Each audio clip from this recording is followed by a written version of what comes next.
Social মিডিয়ায় একটাই trend চলছে, আই জিহাদি দেখে যা সনাতনীর ক্ষমতা।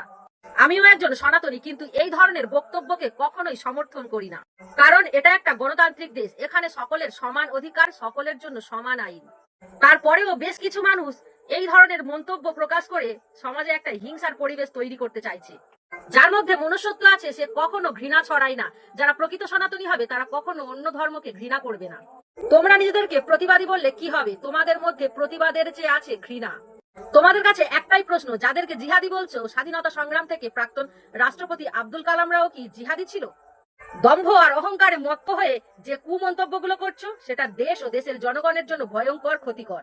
আর হ্যাঁ, যে জিহাদি জিহাদি বলে চিৎকার করছো, সেই জিহাদি কথার অর্থ কি জানো? ভালো কাজ, ন্যায় ও সত্যের পথে চলার জন্য সংগ্রাম ও কঠোর পরিশ্রম। তো এই দিদি ভাইটার কথাগুলো শুনলে কতই সুন্দরভাবে বোঝাচ্ছে বলছে। তো আমি বলতে চাই, এরকম যারা সুন্দরভাবে বোঝায় বলে ভালো ভিডিও করে তাদের পাশে থাকো, তাদেরকে সাপোর্ট করো। আর যারা ধর্ম নিয়ে ভিডিও করে, উস্কানিমূলক ভিডিও করে বিপদ লাগাবের জন্য, তাদেরকে সাপোর্ট করবে না। বুঝতে পারলে? এই দিদিটাকে অনেক অনেক ধন্যবাদ এরকম ভিডিও বানানোর জন্য, ভালো ভিডিও বানানোর জন্য। আশা করি আগামীতে আপনি এগিয়ে যাবেন।